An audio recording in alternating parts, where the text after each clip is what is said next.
aquí yo les preparé una ayudantía, por lo que conversé con los profes y algunos que me mandaron correo. Necesitan un poco consolidar mejor cosas básicas, quizás de los data frames, de cómo funciona Pandas, y también unas cosas de Machine Learning, y por eso preparé una ayudantía que tiene un poco de todo. Esta vez no hice un enunciado justamente por eso, porque es más bien repaso y donde vamos viendo conceptos y vamos aplicando distintos métodos para predecir. Y espero que les sirva como para que después ustedes lo lleven a lo que es el laboratorio. Eso, yo creo que ya estamos bien en la hora, así que ya tenemos igual harta gente, así que voy a empezar a compartir pantalla, voy a empezar a grabar también.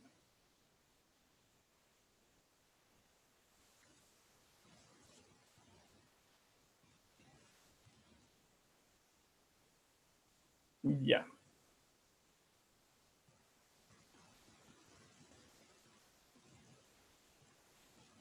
Y también para poder ver el chat. Ya. Dylan dice que está pegado con la M1. Ya, bueno, la primera parte... Podría hacer un zoom porque casi no se ve en la pantalla. Ya.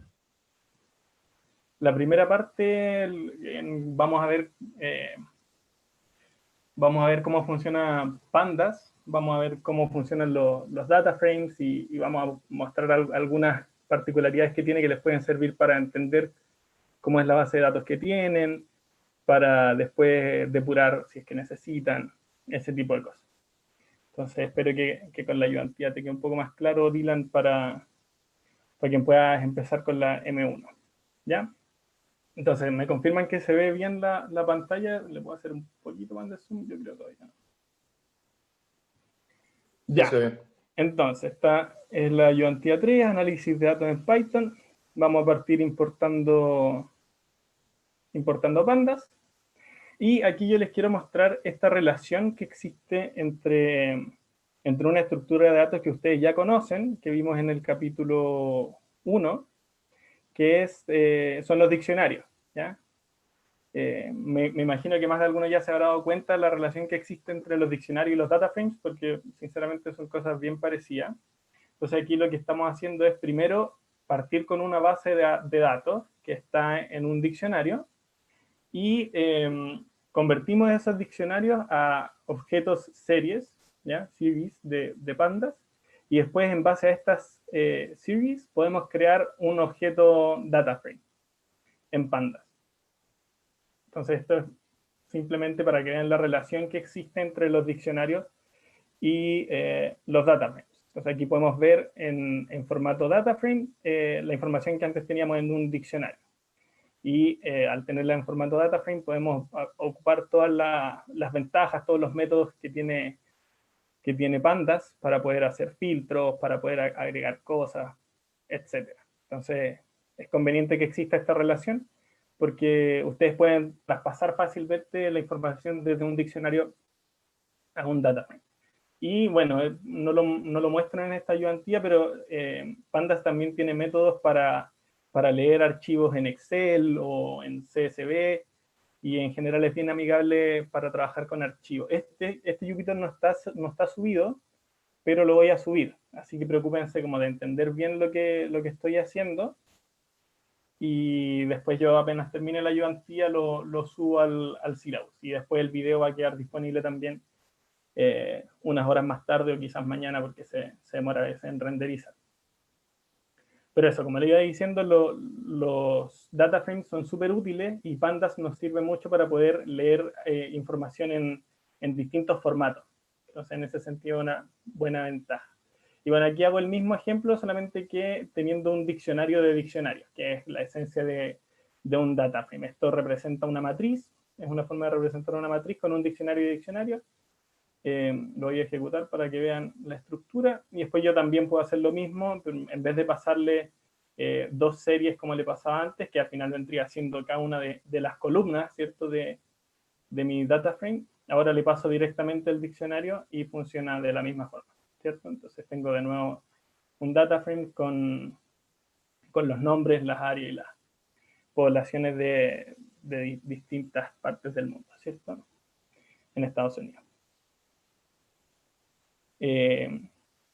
Los data frames también sirven para poder acceder a la información de determinadas columnas. Por ejemplo, yo aquí lo voy a hacer con el área y creo que también se puede con esta sintaxis. Sí, con estas dos sintaxis se puede acceder al área con cualquiera de las dos formas. Y esto seguramente te retorna una serie en un data frame, ¿cierto? Claro, es una serie. Esto es súper útil. Yo lo ocupo bastante, el método type, para saber qué tipo de datos son las cosas que me están retornando funciones o de repente cosas que no conocemos. Sirve saber qué tipo de datos son y así ustedes pueden buscar después en la documentación de esa librería directamente y saber qué otros métodos tiene o qué cosas se pueden aplicar sobre los objetos que están trabajando. ¿Cómo puedo hacer para sacar X número de columnas? No sé si te entiendo bien la pregunta. Quizás si puedes prender el micrófono. Por ejemplo, es que en la 1 dicen o sea, el laboratorio, dicen que saquemos como 10 columnas de las tablas, pero ¿cómo hago eso para sacar 10 columnas? Ah, bueno, o sea, puedes Crear una nueva data, ¿no serían? puedes Igualándolo hacer a esto las mismo últimas que de 10. hicimos recién con data área, pero creo que si le pasas una lista, funciona igual para sacar las dos cosas.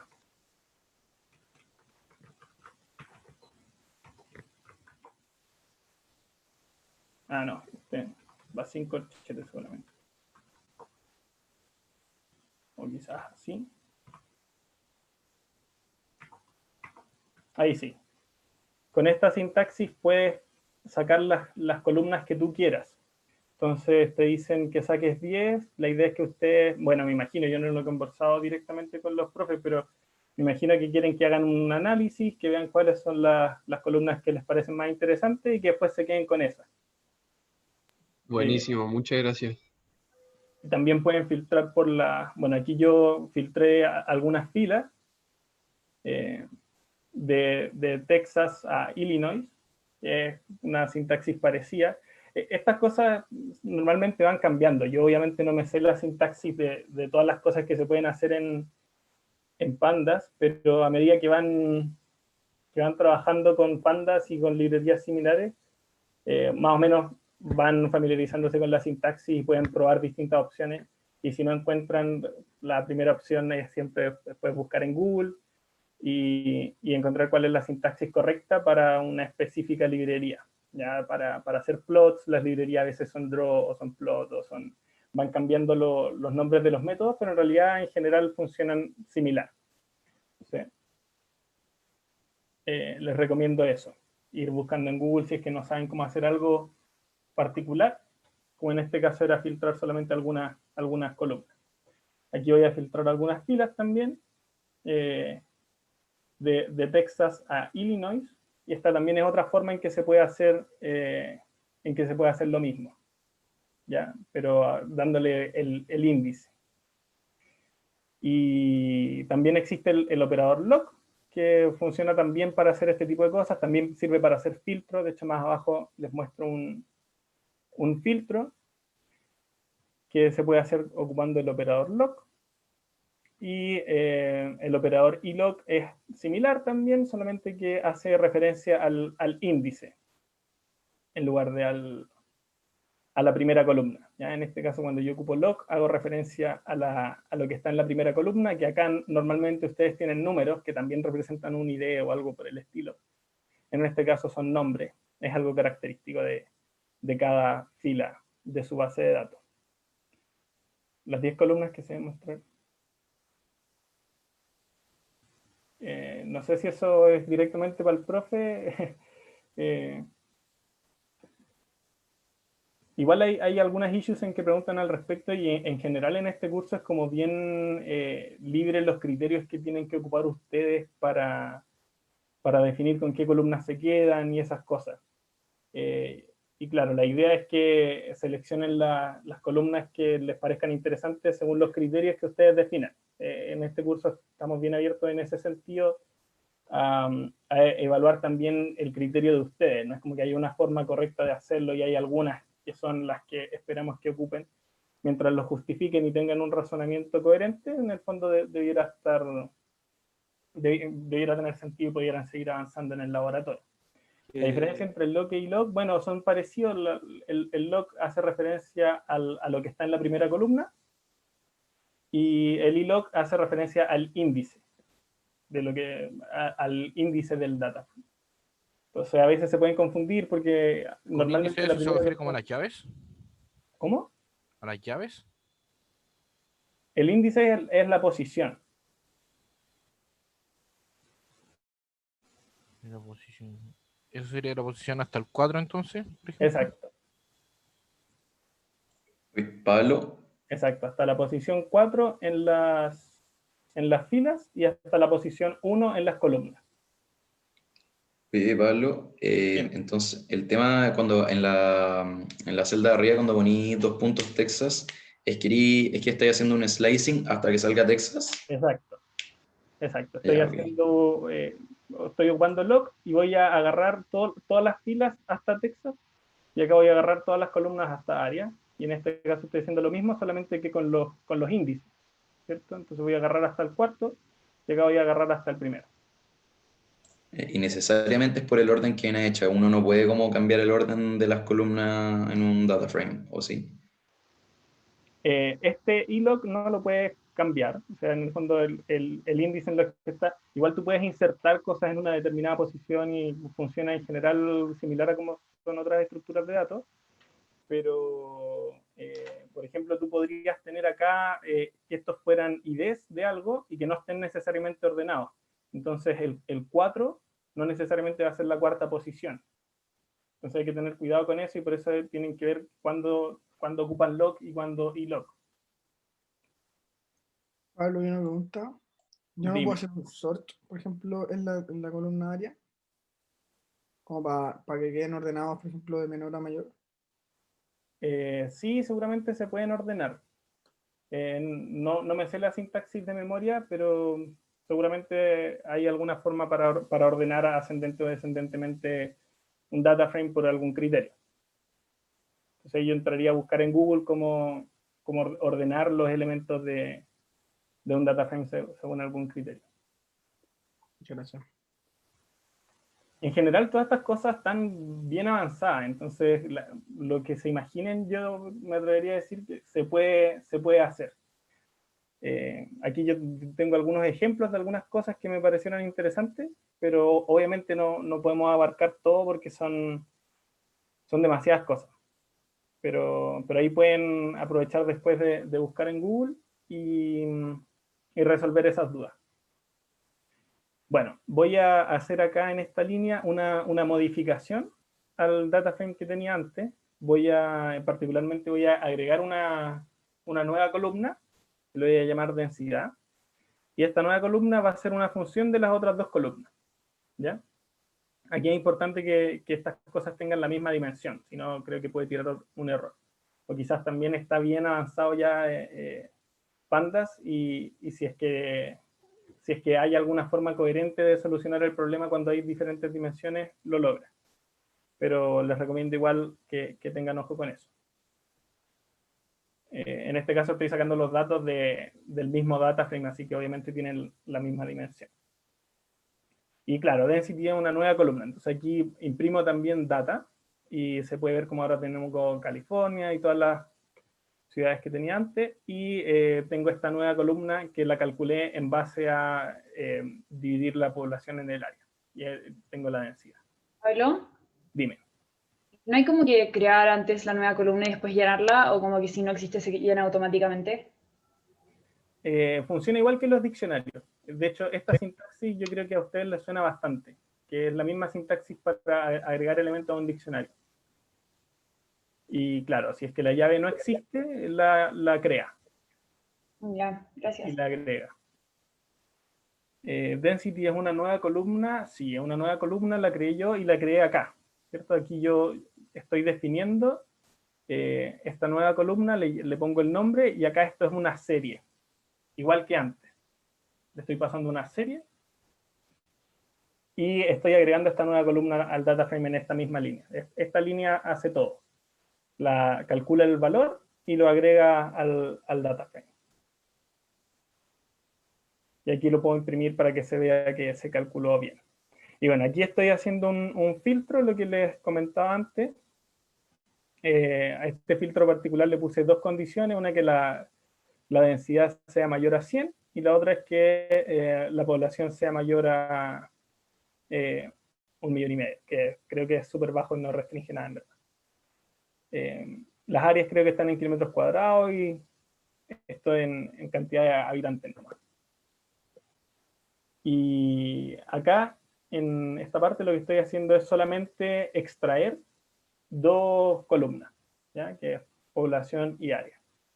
Entonces voy a ejecutar acá para que se entienda más. Entonces en este caso el filtro me retornó solamente estas dos observaciones, Nueva York y Florida, y me entrega la población y el área para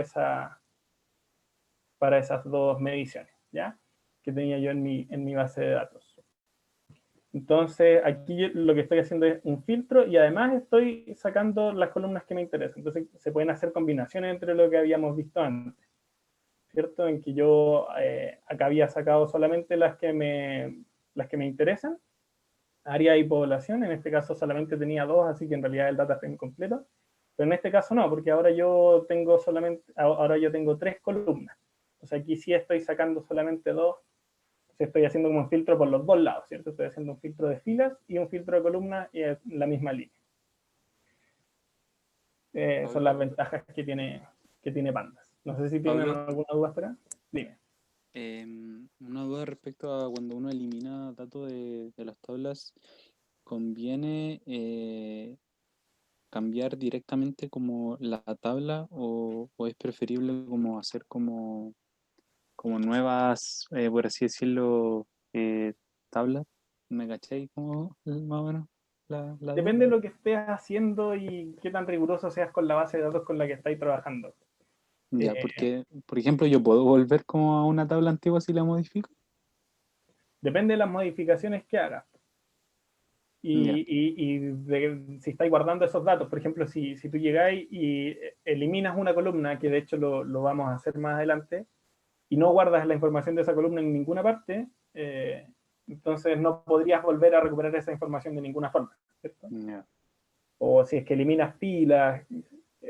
Acá, en este caso, yo estoy haciendo estos filtros, pero no estoy guardando esto en ninguna parte, ¿cierto? En realidad lo estoy mostrando nomás. No estoy sobreescribiendo la base de datos. Claro. Acá no estoy realizando modificaciones sobre data. ¿Sabes? Si mostráis data de...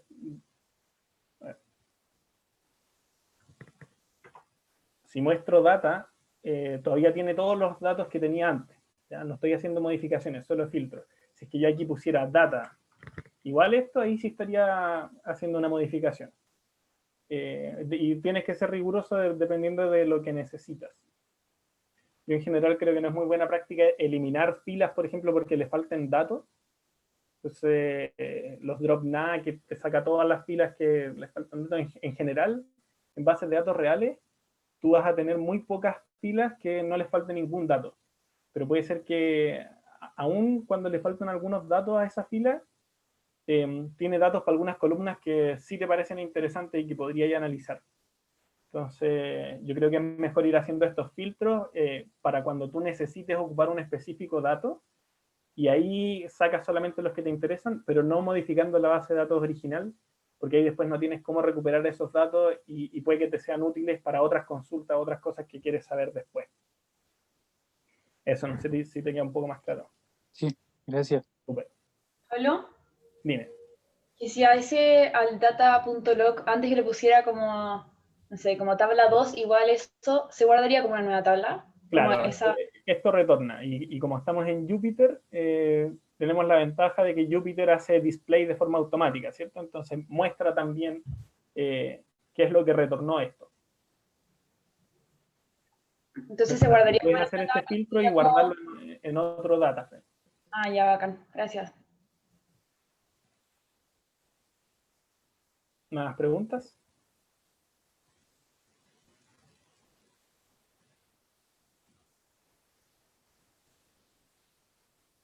Bueno, hay hartas dudas de enunciado. Yo creo que quizás podemos discutir esas preguntas de enunciado por las issues, o quizás cuando terminemos la ayudantía, para no irme desconcentrando con eso. Bueno, igual Hans ahí está tratando de responder las preguntas de enunciado en el chat. Ya, vamos a seguir entonces, si es que no tienen más dudas de esto. Ya, ahora vamos a trabajar con concatenaciones. ¿Ya? Los data frames también se pueden unir. ¿Ya? Y en este caso voy a ocupar merge para unir dos data frames. Aquí voy a trabajar con data frames nuevos, ¿cierto? Son dos bases de datos distintas que acabo de crear acá con una sintaxis bien parecida a la de arriba, ¿cierto? Partiendo desde un diccionario. Entonces, por eso me interesaba que tuvieran clara la relación que hay entre los diccionarios y los data frames. Y aquí simplemente estoy mostrando los dos data frames para que vean cómo es la información que acabamos de construir. Creo que para la anterior te tiraría que es una serie, habría que sacarle los corchetes de área y population.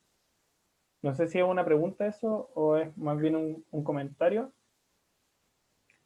Pero siempre pueden ocupar lo que les dije. Pueden ocupar type para saber qué tipo de datos es lo que está retornando lo que están haciendo.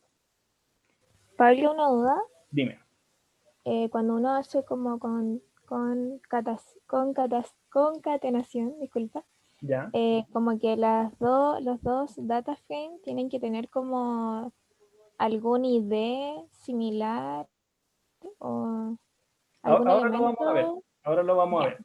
En este caso, la concatenación es directa, ¿cierto? Yo simplemente le pongo merge y Panda es lo suficientemente inteligente como para decir, ah, mira, yo en esta base de datos tengo employee y en esta otra base de datos también tengo employee, y lo que voy a hacer es concatenar estos dos data frames. Entonces, cuando yo vea employee list acá y vea employee list acá, le puedo meter la información directamente, ¿cierto? Porque los dos tienen Ya, bueno. una columna que comparten, ¿ya? Pero esto no necesariamente va a ser así en todos los casos.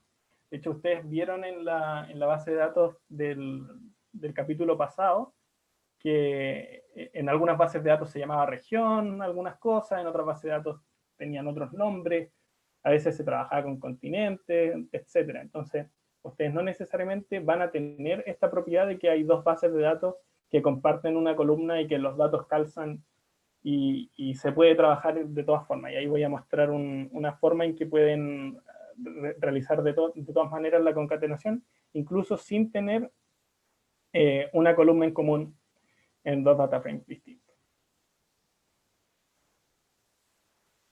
Aquí simplemente estoy creando un data frame nuevo, ¿ya?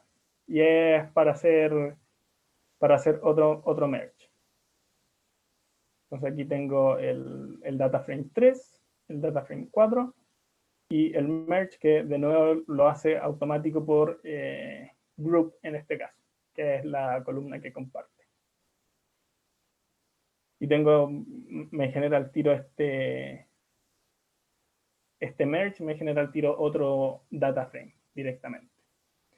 Ya, entonces aquí lo que voy a hacer es sobreescribir el data frame 3 y en vez de ponerle a employee como estaba antes, le voy a poner name. Entonces ahora tenemos la misma estructura que teníamos antes, solamente que en vez de tener el mismo nombre, ahora tenemos un nombre distinto. ¿Ya? ¿Y qué es lo que podemos hacer? Podemos hacer igualmente un merge entre dos data frames diferentes, pero le digo que el data frame de la izquierda lo voy a unir con el data frame de la derecha mediante la columna employee. Y en el data frame de la derecha lo voy a unir con el data frame de la izquierda con la columna name. O sea, yo puedo hacer el símil en que, oye, estas son las dos columnas que en realidad comparten estos dos data frames, así que se pueden juntar sin ningún problema. Entonces aquí podemos ver que tengo acá employee y grupo, y acá tengo nombre y salario, y acá de todas formas logré concatenarlos, incluso cuando no tenían una columna en común, estos dos data frames. Y bueno, ahí No me quedó claro cómo se utiliza el left on y el right on. aquí yo le indico el nombre de la columna con la que quiero concatenar. ¿Ya? Entonces le digo, en el data frame de la izquierda, la columna se llama employee, y en el data frame de la derecha, que vendría a ser el data frame 3, la columna se llama name. Entonces aquí yo te estoy mostrando el data frame 1, el data frame 2, o sea, perdón, el data frame 3, y aquí el merge de estos dos data frames. Entonces, ¿Hola? si te das cuenta, no tienen el mismo nombre las columnas que quiero juntar, que quiero concatenar. Pero yo le puedo explicitar cuál es el nombre de las columnas y funciona igual como funcionaba antes. Si tuviéramos tres data frames, mira, no sé si Merge te permite directamente juntar tres, pero si no, yo creo que podrías juntar dos y después juntarlo con el tercero. Porque en el fondo esto te retorna otro data frame. Entonces podrías hacer esta cosa como acumulativa. No sé si la sintaxis de Pandas te permite directamente hacerlo en la misma operación. Yo intuyo que sí, pero si no, de todas maneras podrías hacerlo concatenando y podrías quizá iterar sobre todas las cosas que quieres concatenar y hacerlo igual de forma automática sin tener que hacerlo una a una tú mismo. Pablo, ¿te puedo hacer una pregunta? Sí, dime. Left on y el right on. Si es que yo tuviera puesto left on name y right on employee, hubiese quedado como al revés la tabla, como la primera columna hubiese sido name y después salary. Yo intuyo que hubiera tirado un error porque no hay name en esta.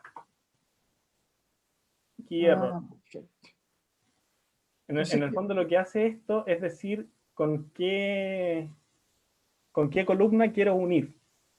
Porque ese es el match. O sea, Exacto. perfecto. Entonces yo le digo como, mira, en este data frame el match lo voy a hacer con employee y en este data frame el match lo voy a hacer con name.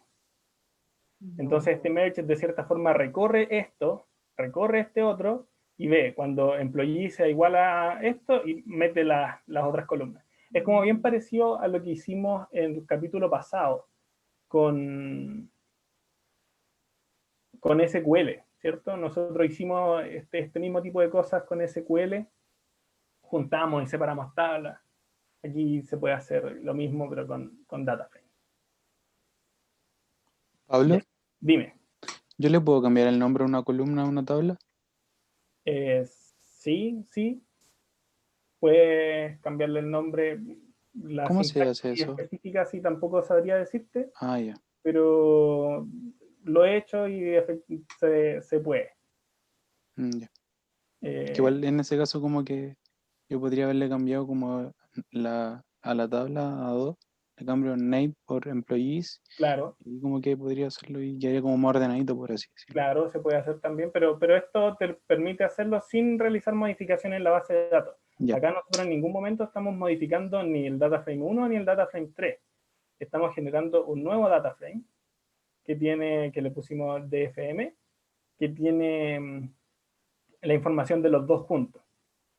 A menos que defina un nuevo data frame como copiando la tabla 2 y cambiando Claro, el también nombre a podéis una... definir otro data frame y copiar y cambiarle el nombre a esa columna. Sí, en general es bien libre. Igual tienen que tener en cuenta que a veces van a trabajar con bases de datos muy grandes y hacer modificaciones quizás no sale tan bueno, aunque sean modificaciones sencillas. Entonces, en realidad esto igual es útil porque aquí en realidad no estoy haciendo ninguna modificación. Eso sí, estoy iterando sobre todos los valores. Ya. ¿Por qué en SQL teníamos left join y se quedan? Sí, acá también existen distintos tipos de join. Inner join, left join, right, no sé. Hay también distintos tipos de join. La sintaxis debe ser similar también a como se hacía en SQL. Y claro, ahí hay que buscar en la documentación de Pandas, saber cómo es que seguramente aquí tú le pones un how, como similar a como lo hacíamos. Bueno, en realidad en SQL no se hacía directamente, pero aquí seguramente con esto algo así debiera funcionar. Pero como les digo, ahí eso es buscar la sintaxis particular de Pandas en Google, pero sí, buen comentario. Aquí también existen distintos tipos distintas formas de unir. Pablo, Dime. es que como, por ejemplo, acá uniste como según el nombre, que son como muchas filas que tienen el mismo nombre, pero por ejemplo, si yo en el laboratorio podría unir como distintos años bajo un mismo criterio, y que me salga, no sé, por ejemplo, no sé, el ingreso de todas las filas, que son las acciones, pero como para todos los años. Como que tenga, no sé, como 4 o 5 columnas, como una para cada ingreso de cada año. No sé si se entiende. Chuta, está medio específica la pregunta, pero yo creo que te puedes basar en esta estructura para llevarlo a lo que quieres hacer en el laboratorio.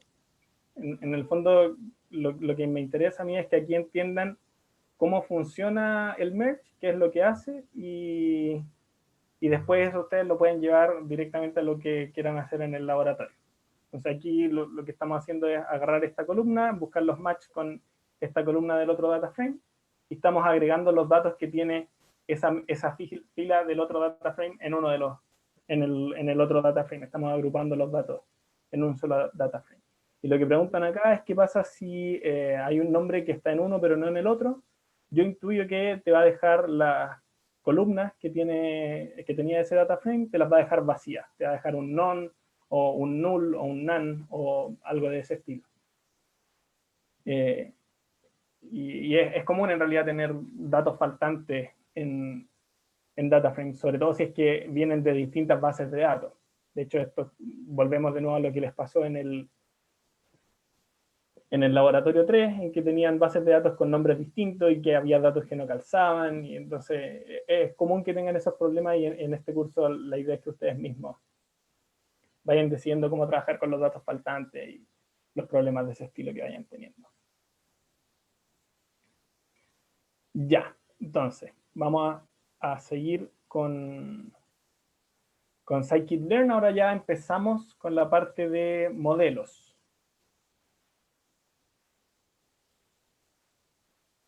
¿Qué pasa si no son las mismas dimensiones los data frames? Bueno, esto lo comenté antes, que no sé si Pandas directamente se hace cargo de eso o te tira un error. Ahí tendrías que probarlo. Pero no sé si Pandas directamente puede decir como, ok, voy a agarrar los primeros elementos y voy a hacer el match. En todo caso, acá no tendrían por qué ser del mismo tamaño. O sea, te va a dejar nans en las cosas que te faltan datos. Pero cuando yo quería agregar elementos, ahí yo creo que quizás podría haber problemas. Ya, perfecto. Súper. Ya, entonces ahora vamos a la parte de scikit-learn, que son ya empezar a hacer modelos. Vamos a partir con un modelo bien sencillo. Y la gracia es que vamos a agarrar los datos de la misma librería scikit-learn. ¿Ya? Yo aquí estoy importando también Seaborn, que es una librería, no sé si ustedes la conocen, pero sirve también para hacer plots. Es como un complemento de Matplotlib, que seguramente Matplotlib ya la conocen y han trabajado harto con esa librería, pero Seaborn tiene herramientas de visualización súper útiles. ¿Ya? Así que vamos a ocupar esta librería para que las visualizaciones queden más bonitas. Entonces, primero vamos a sacar los datos que vienen directamente del dataset de scikit-learn,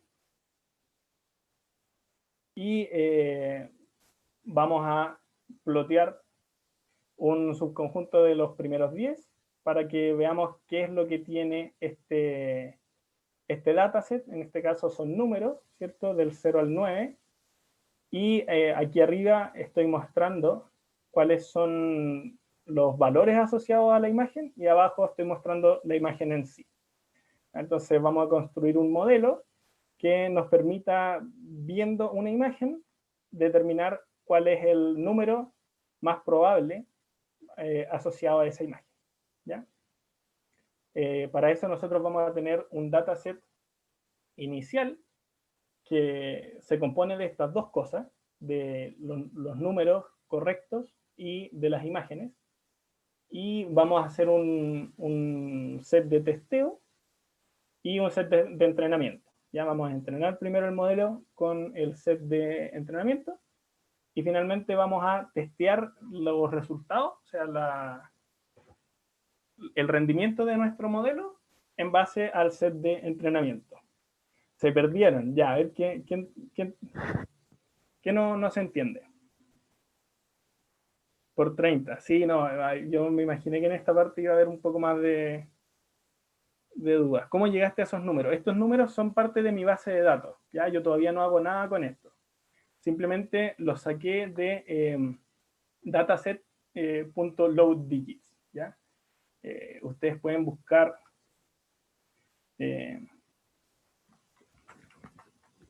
los datasets que vienen aquí en scikit-learn, y son muchos datasets que vienen incorporados ya de por sí en esta librería.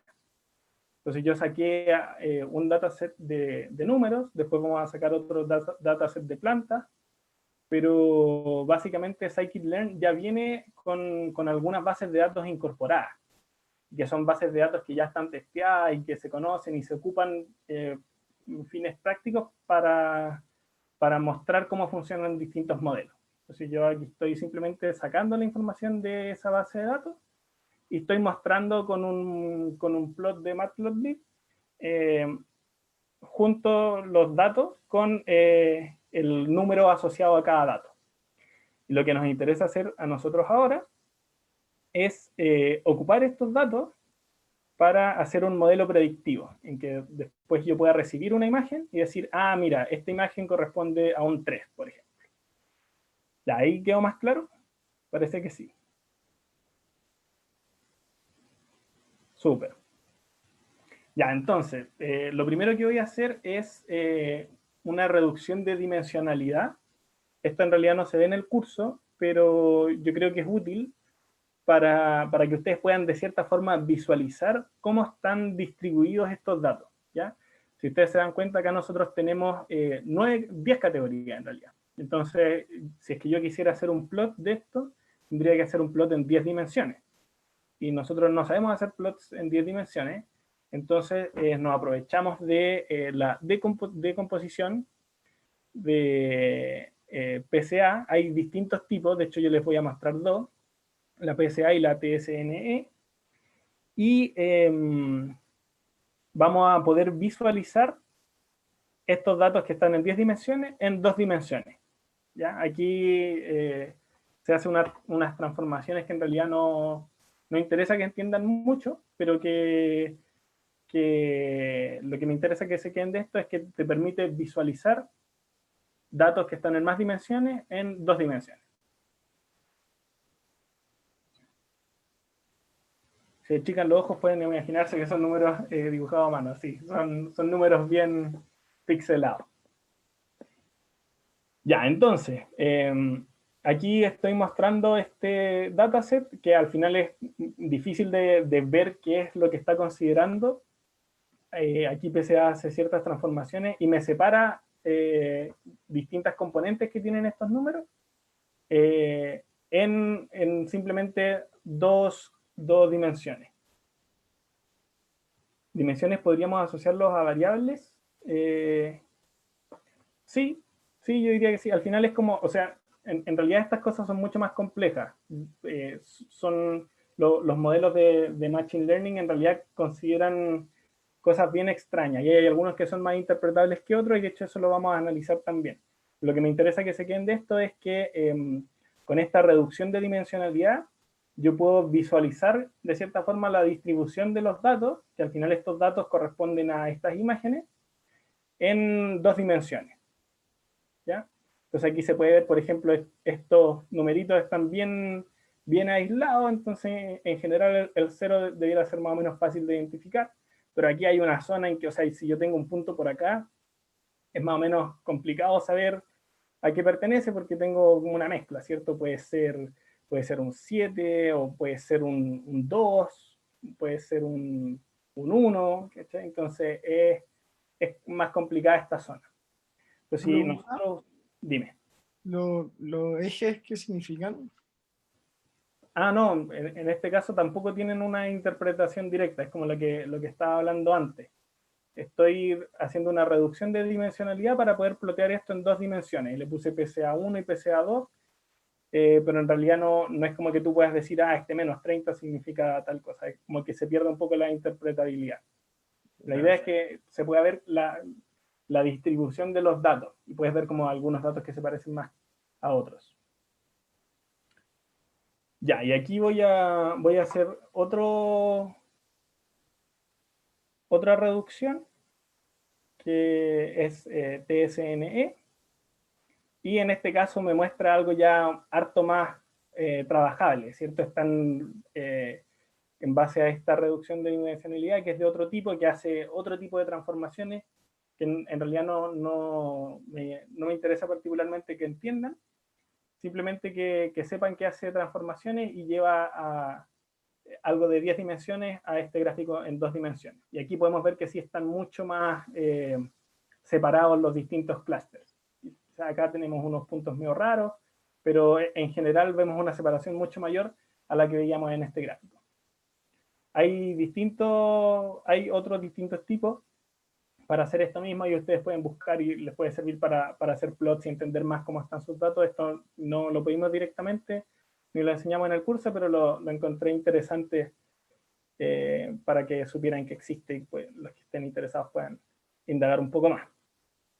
Ya, y ahora vamos a partir con los modelos. Ya vamos a hacer un primer modelo sobre esta base de datos, y después vamos a hacer otros modelos sobre una base de datos que es un poco más, que tiene más features. ¿Ya? Entonces, lo primero que voy a hacer es pasarle los datos a mi clasificador. En este caso estoy ocupando el clasificador de K vecinos más cercanos con K igual a 1. Entonces todo lo que hace es, para cada punto, ve de qué color, o sea, de qué categoría es el vecino que está más cerca de ese, y le asigna esa clasificación, ¿ya?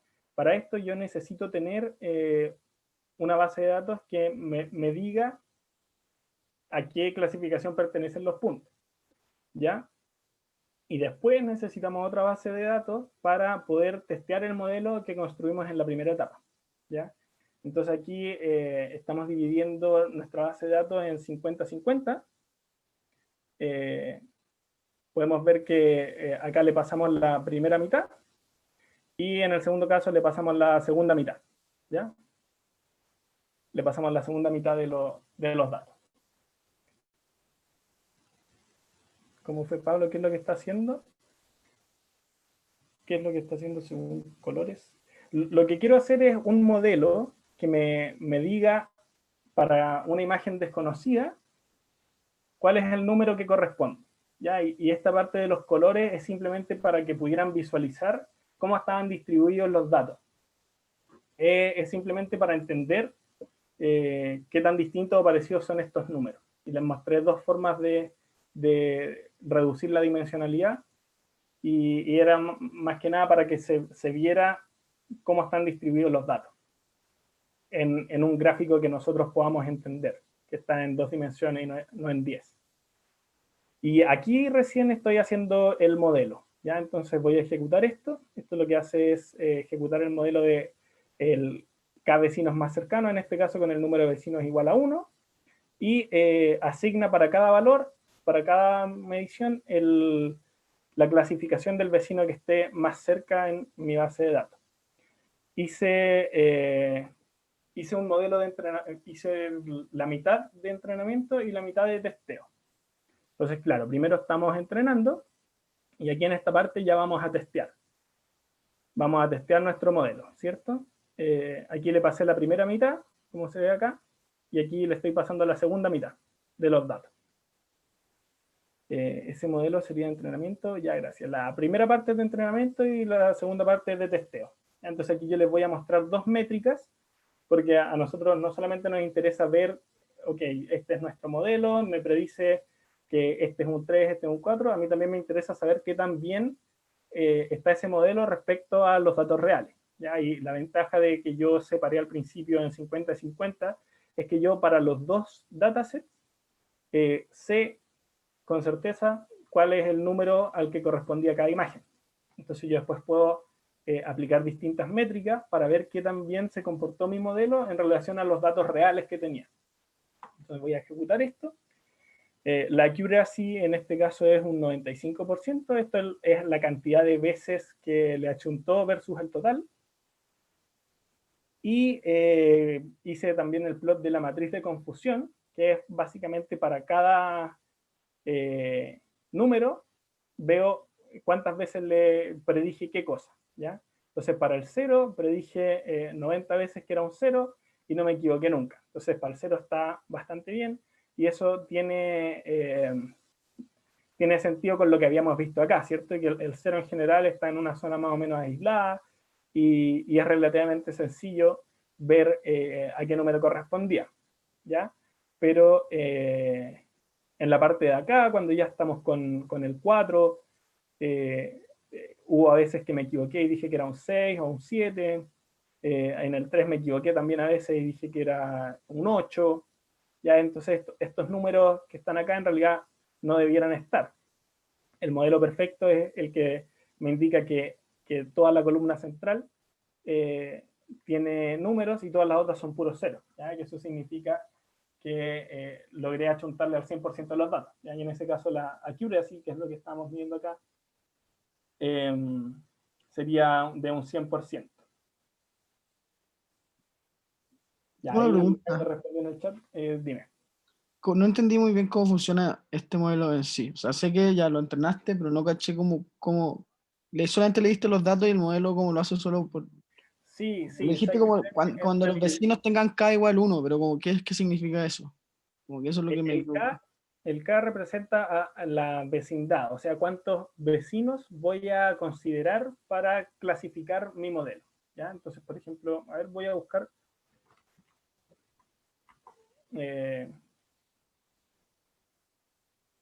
por ejemplo, esta imagen. Yo defino a cuántos vecinos voy a considerar para este, por ejemplo, que está al medio. Y si es que yo digo que voy a considerar solamente 2 vecinos, entonces, o sea, los 3 vecinos más cercanos voy a decir que son estos 3 y lo voy a clasificar rojo. Pero si es que defino que son 5, entonces voy a agarrar estos 2 también y lo voy a definir verde. Eso es el K. Ya, sí, Al final, ¿a cuántos vecinos voy a estar considerando cuando estoy haciendo mi predicción? Ya, eso es como con respecto al gráfico que hicimos. Eso es con respecto al modelo que estimamos recién. Ya, Entonces, y si yo pongo un K más grande, entonces sería hacer un... O sea, ahí uno tiene que ir jugando con el K para que tenga un modelo más preciso. claro, puedes ir jugando con el K. En todo caso, no necesariamente un K más grande va a ser mejor o peor. Sí, quizás tomo mucho, como que te puedes pasar. Exacto. O sea, en este caso pusimos K igual 1 y más adelante vamos a probar otro modelo también de KNN y vamos a ir jugando con esos parámetros. Y yo igual este código se los voy a subir, así que igual ustedes pueden jugar con los parámetros. Hay papers también que te dicen como formas de determinar estos valores. Hay distintas formas de clasificar también de clustering, K-means, por ejemplo. Hay hartos algoritmos y también hay formas de determinar cuál es el mejor valor de K y esas cosas. Pueden meterse ahí a Google para aprender más. Y pueden ir también probando distintos valores hasta que les dé un valor razonable. Al final la idea es que ustedes vayan probando con estos distintos modelos. Yo acá les voy a pasar 4 modelos distintos y la idea es que se vayan familiarizando con estos modelos, que entiendan cómo funcionan y que después los puedan aplicar a lo que necesiten ustedes. Ya, entonces, vamos a pasar al siguiente. Bueno, aquí estoy mostrando para los primeros, no, para los últimos 10, en realidad, las últimas 3 predicciones, el valor que yo le asigné y el número que tenía. Entonces, este es un 7, un 2, un 8, un 2, quizás era un 7, un 2, quizás este era un 8. Aquí no estoy poniendo el valor real, estoy poniendo los valores que dijo mi modelo versus las fotos que estaban disponibles en la base de datos. Ahí Hans y Jaime están mandando información, dice que pueden revisar un libro que está en el seeding. En general en esto van a encontrar mucha información, hartos papers, es un área que se está estudiando harto ahora, así que hay hartos cursos en línea también bien interesantes que pueden seguir si les interesa. Ya, me interesa que se haya entendido bien igual esta parte, ahora vamos a ir un poco más rápido yo creo, porque son 4 modelos que vamos a ocupar en la misma base de datos, que también la saco del mismo dataset que viene incorporado en Scikit-Learn. Los modelos que nos mostrará sirven para el lab, bueno, eso lo tienen que ir determinando ustedes. ¿Ya? Lo que estoy haciendo yo acá igual es distinto a lo que está en el lab, entonces no es como llegar, copiar, pegar, pero les sirve entender cómo funcionan estos modelos y para que ustedes puedan ir determinando qué modelos ocupar. Ya, entonces vamos a partir con esta nueva base de datos. Ya primero voy a hacer un plot para que se vea bien cuáles son los datos que tenemos. Le puse los primeros 5 por defecto, le podemos poner 10. Y son datos de flores. ¿Ya? Entonces tenemos el largo del sépalo, el ancho, el largo del pétalo y el ancho del pétalo. Y además de eso yo tengo la especie a la que pertenece, ¿ya? Esta flor. Y aquí yo tengo números, ¿ya? Tengo números asociados a cada una de estas features, que se llaman cada una de estas columnas, ¿ya? Entonces, lo que nos va a interesar a nosotros es lograr predecir qué especie está asociada a un conjunto de features que yo no conozco. Entonces vamos a hacer lo mismo que antes, vamos a armar set de entrenamiento, set de testeo, y vamos a aplicar distintos modelos que me permitan, a partir de estas features, determinar cuál es la especie que es más probable a la que pertenezca esa flor, ¿ya?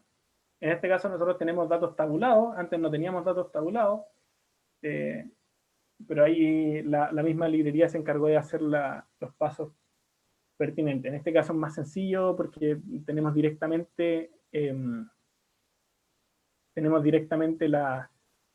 los valores, ¿ya?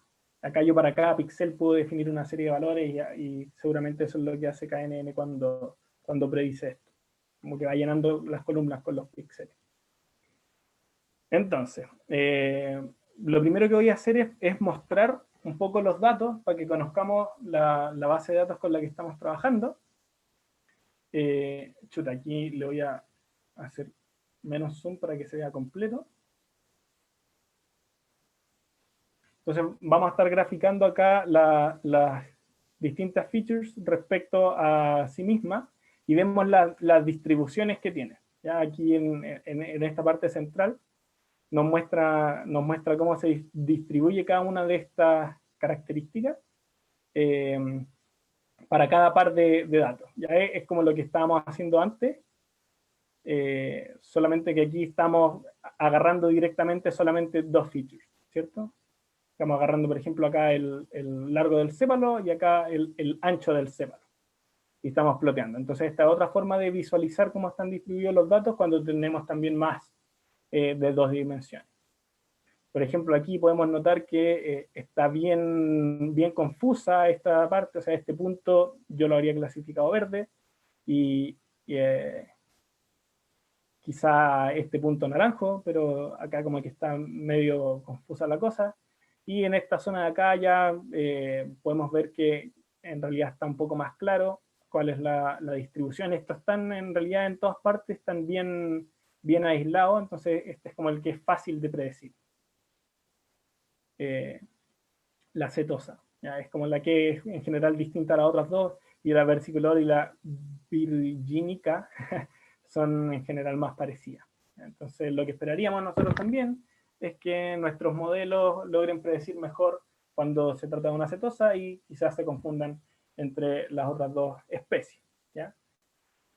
Voy a seguir haciendo algunos plots para que entendamos qué datos tenemos. Acá lo que hice fue separar, ya aquí hice un drop que lo que hace es eliminar la columna, ya cuando le pongo axis igual 1, significa que una columna, axis igual 0 en la fila, y le estoy diciendo que saque la columna de especie de este data frame. Entonces, básicamente, en la variable X, yo voy a estar guardando una matriz que corresponde a las features, ¿ya? A las características que voy a ocupar para estimar mi modelo. Y en la variable Y, yo voy a estar guardando solamente el vector de especies, ¿ya? Entonces, les pongo shape para que veamos que esta es una matriz que tiene 150 datos y 150 filas y 4 columnas. Y este es un vector, ¿ya? Que tiene 150 datos también. Y pongo acá los plots para que quede todavía más claro que la X corresponde a esta matriz, que tiene las distintas features, y la Y corresponde al vector, que es lo que yo quiero predecir, ¿cierto? Entonces yo, en base a estas features, quiero lograr determinar si es que una planta, una flor es setosa o No, no me quedó claro. ¿Cómo es que sacó una diferencia entre el X y el Y? ¿Eso es una cuestión que ya viene desde antes o...? No, aquí yo ya separé. está. Aquí yo hice un drop, que lo que hace el drop es eliminar la columna. Cuando le pongo axis igual 1, lo que hago es eliminar la columna especies. Y aquí yo guardé en Y la columna especies. Entonces aquí yo estoy separando. Eso. Entonces aquí yo estoy haciendo la separación y voy a ocupar esto como mis variables y esto como lo que yo quiero predecir.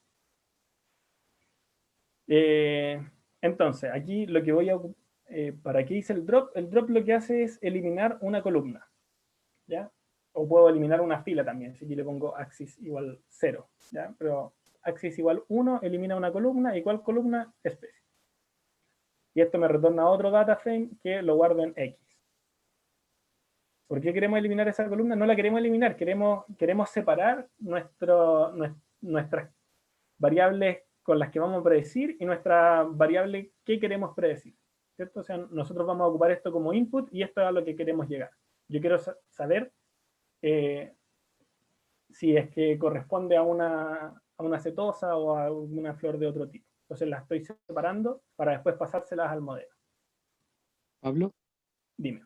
pero ahí modificas tu data frame original, ¿verdad? No estoy modificando mi data frame original. Ah, ya. Estoy Solo. haciendo un drop y lo estoy guardando en X. Si es que yo acá pusiera, por ejemplo, un int place igual true, creo. Ah, ya, sí. En En el lo voy a original. modificar, ¿ya? Pero en este caso no me interesa modificar el data frame, yo lo meto directamente a otra variable. Que le puse X. Prácticamente que hiciste una copia de los Una datos, copia del data frame, pero sin la última columna. Eso. Exacto. Y la puse en X mayúscula para denotar que es una matriz, y esta una Y minúscula que es un vector. Ya. Ya, súper. Es lo mismo que teníamos antes. Antes nosotros también teníamos separado, en este caso nuestra X son estas fotos y nuestras Y son estos números, ¿ya? Entonces ahora estoy haciendo lo mismo, solamente que los estoy definiendo yo específicamente. Ya, entonces veamos la primera parte, que esto es lo que debieran tener más o menos claro, es que necesito separar, ¿cierto?, en mi set de testeo y en mi set de entrenamiento, ¿ya? Para poder entrenar los datos. En general ocupamos el 70% de los datos, y para después testear mi modelo ocupamos el 30% restante, ¿ya? Entonces en este caso estoy ocupando directamente scikit-learn para separar en mis dos sets, pero a ustedes les piden directamente que ocupen un set de testeo que corresponde a ciertos años y un set de entrenamiento que corresponde a otros años, ¿ya? En este caso, por cómo es el dominio, yo puedo simplemente sacar un subconjunto de datos random y en general funciona bien, pero para cada problema que ustedes tengan, va a depender en cómo van a querer separar los datos. En general hay distintas formas, y por ejemplo en lo que están haciendo ustedes en la tarea, en teoría también se podría separar en el 70-30 y hacer predicciones para cada año. Son dos approaches diferentes, pero en este caso les pedimos explícitamente que ocupen uno.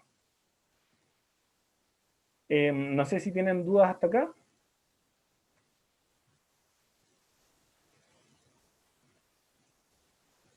Ya, súper. Entonces voy a ejecutar.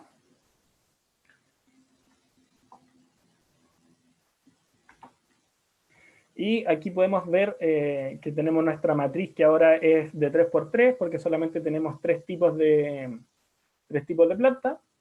Y tenemos nuestra accuracy que es un 92%. ¿Ya? Y acá podemos ver para cada tipo que esta es la mejor, ¿cierto? En que le achunté el 100% de las veces, 14 de 14, y que se condice también con lo que habíamos visto más arriba, ¿cierto? Que era la que está más aislada. Entonces la más fácil de predecir, la acetosa. Y las otras dos, bueno, me equivoqué en algunos casos, ¿cierto? Aquí predije que era del tipo 2, cuando en realidad era del tipo 1, y aquí al revés, predije que era del tipo 1, cuando en realidad era el tipo 2. Pablo, Dime. ¿por qué como que en algunos casos, por ejemplo, en el 14, es como que tú probaste 14 veces, o sea, testeaste 14 veces y ya, siempre como que le achuntaste, por así decirlo. Ajá. Pero en el 1 fueron 19 veces y en el 2 fueron 12 veces. ¿Por qué son distintos números de...? Tiene que ver con la distribución que tenían los datos que elegí. Entonces yo tenía mi base de datos que tenía 150 datos y yo agarré el 70% de esos datos para entrenar mi modelo y el 30% restante para hacer mi testeo. En ese 30% restante había un 14 de datos que eran del tipo 0. Había 19, ¿cachai? Datos que eran del tipo 1 y 12 que eran del tipo 2. Cómo está la distribución de los datos. Si tienen sets grandes, en general estos números no deberán cambiar mucho. Acá nosotros teníamos un set chiquitito, son 150 datos nomás, y es una base de datos más bien de juguete, pero que sirve para explicar cómo funcionan los modelos y todo. Pero es eso. Esto viene dado por la base de datos que estaba considerando. Simplemente. ¿En qué parte elijo? Mira, aquí arriba. Yo dije, voy a separar en train test, o sea, en train y en test. Y lo hice con train test split, que lo saco directamente de scikit-learn, del módulo model selection. Entonces yo le puse aquí test size 0,3, que eso significa que voy a agarrar el 30% de los datos para testear. En la parte de más arriba lo hicimos de otra forma, ¿cierto? Dividimos por mitades, ¿cierto? En vez de hacer random, yo dije, la primera mitad de los datos las voy a agarrar para entrenamiento y la segunda mitad de los datos las voy a agarrar para hacer mi testeo. ¿Ya? Pablo, Dime. no alcancé a cachar que dijiste algo sobre de que, no sé si ese comando que estás mostrando ahora se puede utilizar para la tarea. Que no, No, es que lo que pasa, a ustedes les dicen que ocupen, no sé si tengo el enunciado abierto, que no, este es el programa, pero a ustedes les piden que ocupen los datos, estoy casi seguro que les dicen ocupen del 2014 al 2017 para entrenar.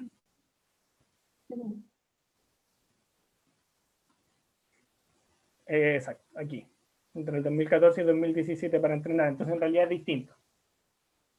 Pero lo que yo les comentaba es que en realidad el otro approach igual podría ser válido. O sea, podrían separar para cada año y hacer predicciones para cada año y hacer un modelo distinto. En la literatura también seguramente se van a encontrar con eso. De hecho, yo lo mencionaba porque en otro ramo estamos haciendo algo parecido. Y lo consultamos con el profe, dijo que podíamos ocupar los dos métodos. Depende un poco de los datos que estás ocupando y de qué es lo que te interesa hacer.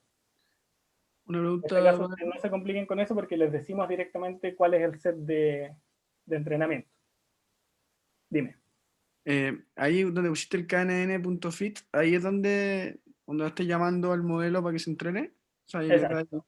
y siempre se le pone el primer atributo es como los feeders y en el otro el target. Espérate, me perdí. ¿Dónde es que tengo el...? No, está un poquito más arriba de la imagen. Como esa celda. Ya, ahí la segunda línea de esa celda. Ya, ahí es donde está llamando como al modelo para entrenarlo, ¿no? Claro, acá le estoy pasando las X y acá le estoy pasando la y siempre en ese, como tiene que ir como en ese orden la orientación, como en la posición 0, como los feeders, y en la posición 1 los targets. Y según yo eso es estándar para todos los modelos. Ya, perfecto.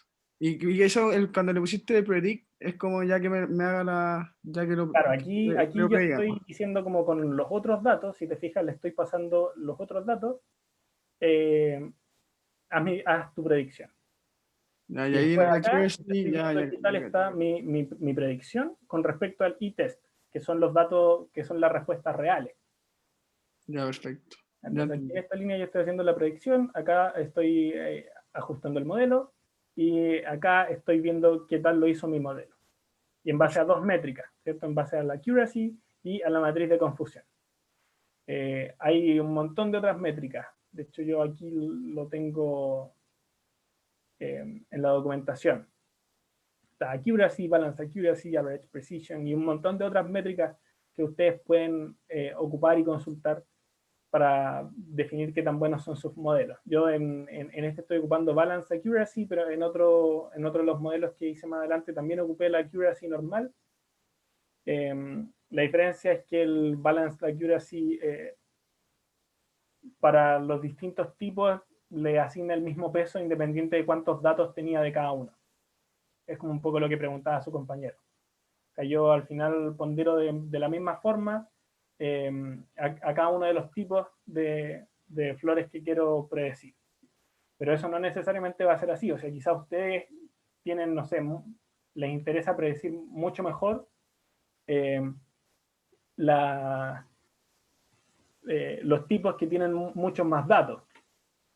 Y los tipos que tienen pocos datos, quizá aunque no los predigan tan bien, les da lo mismo porque son poquitos. Entonces ahí deberían ocupar el accuracy normal. Entonces, ¿cuál métrica van a ocupar ustedes para ver qué tan buenos son sus modelos? Depende de qué es lo que quieran ustedes también. Entonces, ahí los invito también a que se lean la documentación. Aquí en general está súper bien explicado a qué corresponde y cómo funciona. Entonces pueden ver directamente la documentación de Scikit-Learn Metrics. Ahí lo pueden buscar en Google. Y decidir ustedes cuáles son los indicadores, las métricas que van a ocupar.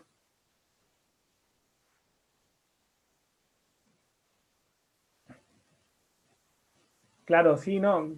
Se ocupa de entrenamiento de 2014 a 2017. Quizás los confundí un poco con el comentario. Era más una cosa teórica que en realidad se puede hacer también se puede hacer también de esa forma. Pero a nosotros, ustedes les pedimos directamente cómo es que queremos que lo hagan.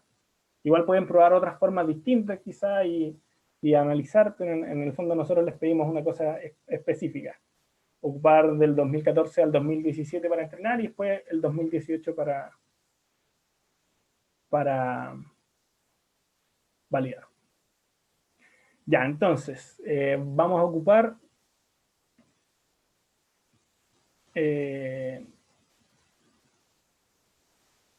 una métrica que es un modelo que es el árbol de decisión. De repente me confundo leyendo el chat. Y para esto yo tengo unas slides para mostrar más o menos cómo funciona. No sé, primero, no, yo creo que primero les muestro las slides. Ya, entonces aquí tengo lo que es un árbol de decisión. Básicamente tenemos una tabla con datos. En este caso yo puse frutas y que tienen tres features, ¿ya? Que son el color, la forma y la textura. Y yo aquí le puse los datos que corresponden a cada fruta. ¿Ya? Yo le puse una pera redonda y bueno, al final es como para hacer el ejemplo explicativo. Y lo que hace el árbol de decisión es primero encontrar cuál es la feature que me conviene más para discriminar, ¿ya? Y en este caso es el color, porque si es que yo sé cuál es el color, entonces ya descarto al tiro que si es amarillo es plátano y si es verde es pera, ¿ya? Pero si es que hubiera dicho, por ejemplo, textura, yo si sé que es lisa, entonces todavía tengo tres posibilidades. Y ahí esto lo hace automáticamente el modelo. En realidad ustedes no tienen que preocuparse de esto, pero es como para explicarles un poco cómo funciona. Entonces, para cada feature yo voy a tener un nodo y en el caso de que yo ya tengo certeza de que es plátano, el nodo corresponde directamente a la clasificación que estoy haciendo. Entonces después, una vez que yo ya descarté amarillo y verde, me queda rojo. En rojo yo tengo otras dos features, ¿cierto? Puede ser redondo o liso y rugoso, ¿ya? La forma o la textura. Y en este caso me conviene agrupar por textura, porque si es que fuera por forma, en realidad yo no tengo información adicional porque las dos frutas que me quedan son redondas. Entonces aquí agrupo por textura. Y bueno, aquí me faltó poner los arcos, pero esta es lisa y esta es rugosa. Entonces, con que se entienda la idea, yo creo que estamos bien. Aquí ya puedo ejecutar el modelo. Y de nuevo mis medidas de desempeño, ¿ya? En este caso le voy a cambiar la profundidad. Estamos viendo que de nuevo se cumple lo mismo. Logré predecir de buena forma las de tipo 0 y las otras no tanto. La accuracy es de un 92%. Le voy a poner un 7. Y en realidad no subimos mucho. De hecho no subimos nada en este caso. Le voy a poner un 10. Y sigo igual. ¿Ya? En realidad no necesariamente al aumentar la profundidad del árbol van a obtener mejores resultados. Es lo que le decía a su compañero antes. Pues si le pongo 1, o sea, que solamente ocupe un nivel de profundidad el árbol, en este caso tiene 2 niveles, y si le pongo que solamente ocupe un nivel de profundidad, ahí le achunta súper bien a estas, pero a las otras no, y la accuracy baja a un 66%.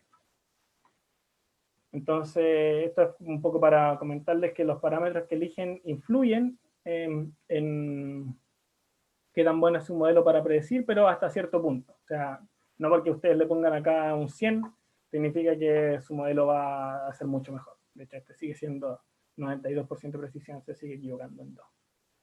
O sea, hay un cierto límite. Llega un punto en que ya, por más que le aumenten el parámetro, no va a mejorar.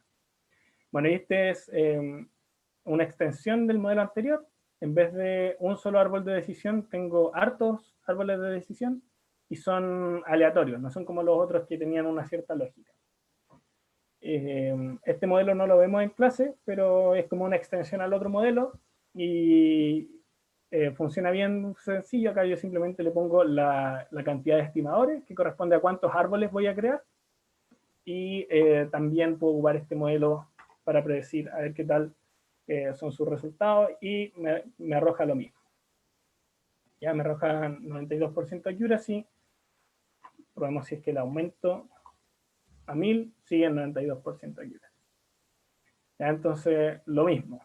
Acá seguramente si le pongo un 1 ahí sí va a empeorar. Empeoró pero poquito. ¿Ya? Empeoró poquito. O sea, con un solo árbol ya es capaz de estimar bastante bien. Se equivocó un poquito más que antes, ¿no? Entonces, ya eso con este modelo, me quedan 2 modelos más. Igual nos queda poco tiempo, pero yo creo que esta parte igual ya es un poco más rápida. El SBC es un clasificador también, que tengo la documentación. Acá. Ya es Support Vector Classification. Y tiene un parámetro que es el kernel, que puede ser lineal o polinomial o sigmoide, ¿ya? O incluso ustedes le pueden pasar una función, un callable, ¿ya? Una función, y va a precomputar en base a eso el modelo, ¿ya? Acá yo les puse una imagen que ayuda como para entender un poco qué es lo que hace esto. Y es básicamente como separar en un plano las distintas categorías, ¿ya? Y si es que tú le pones el kernel lineal, lo que hace es agregar una dimensión al conjunto de datos que tenías para poder separar de mejor forma, para separar de forma lineal los distintos conjuntos. Entonces en este caso podemos ver que acá en realidad no se podía separar entre estos dos conjuntos de forma lineal, pero al agregar la dimensión extra sí se puede, y en esta parte de acá pasa exactamente lo mismo. En un principio no se podía separar de forma lineal, pero después ya con un plano puedo cortar simplemente agregando una tercera dimensión. Entonces vamos a ejecutar también este modelo. Aquí ya le puse la accuracy y la balance accuracy. Pueden ver que son muy similares. Esto tiene que ver con que en realidad las categorías tienen cantidades de datos parecidas, 14, 19 y 12. Entonces en realidad ponderan parecido. Y la matriz de confusión, aquí se equivocó en una nomás. ¿Ya? O sea, estuvo casi al 100% de accuracy, se equivocó solamente en un dato, entonces estuvo mejor que los otros. Probemos, por ejemplo, con polinomial. También se equivocó en una. Y probemos también con el RBF, por ejemplo.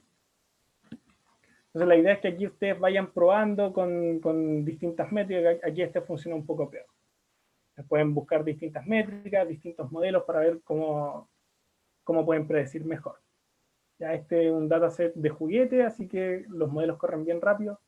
Esto no necesariamente les va a pasar en otros proyectos. Ya, y por último les voy a mostrar una red neuronal. Sé que quedan 3 minutitos nomás, pero les voy a explicar como en términos bien rápidos lo que es una red neuronal. Nosotros tenemos unos nodos de entrada y tenemos adentro unas layers o capas ocultas y al final tenemos unos nodos de salida, ¿ya? Estos nodos de salida en general van a ser las clasificaciones que nosotros queremos. O sea, en este caso nosotros tendríamos 3 porque queremos clasificar para 3 cosas, ¿ya? Y aquí yo voy a tener las capas según las features que tenga para poder estimar mi modelo. Y aquí les puse un ejemplo donde tengo la input layer, que es el set de features. Tengo mi set de features metido acá adentro. Tengo 2 capas ocultas, podrían ser muchas más. Y aquí lo que estoy haciendo para pasar de cada capa a la siguiente es aplicar simplemente una función lineal, que es ponderar la característica por, o sea, la característica, lo que estoy metiendo como input, el x sub i, por una serie de ponderadores, ¿ya? Y lo que va a hacer mi set de entrenamiento es calibrar, o sea, mi set de validación va a ser calibrar estos ponderadores. Y simplemente aquí voy a ejecutar para ver cómo funciona. Y tenemos aquí una accuracy un poco mejor. Nos estamos equivocando solamente en una. Acá este parámetro corresponde a la cantidad de capas que va a tener nuestro modelo. Y esto es como a la cantidad de veces que va a iterar para cada capa, ¿ya? O sea, es como cuántas veces va a ir ajustando los parámetros a medida que está entrenando el modelo. Creo que antes dije validando, son cosas distintas. Le puse 1000, pero probemos por ejemplo con 10. Y aquí ya vemos que tiene un rendimiento bastante peor si le digo que solamente puede iterar 10 veces para encontrar los ponderadores. ¿Qué pasa si le pongo solamente 5 capas? Y empeora mucho más. Ahora de 0.33 no. Pero esto tampoco te asegura que si es que le pongo un número muy grande va a ser esencialmente un 100% de accuracy. De hecho aquí se sigue equivocando. Eso, ya sé que estamos en la hora, pero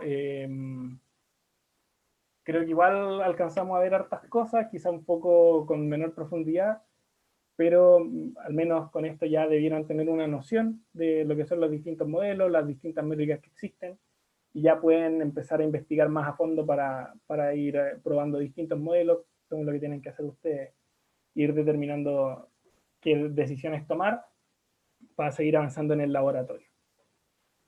Disculpen si no miré mucho el chat, pero ya estaba como desconcentrándome un poco y me di cuenta que Hans y Jaime estaban bien atentos al chat. Así que eso, si tienen alguna otra duda, la pueden plantear ahora. Los que no se pueden ir, ya damos por finalizada la ayudantía.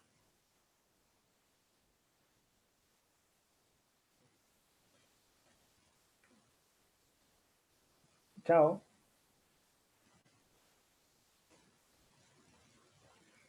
Recuerden que el lunes tenemos sesión de trabajo en laboratorio y que el otro jueves ya tenemos la actividad evaluada. Así que, para que lo tengan en mente, para que estudien para el jueves, para que les vaya bien.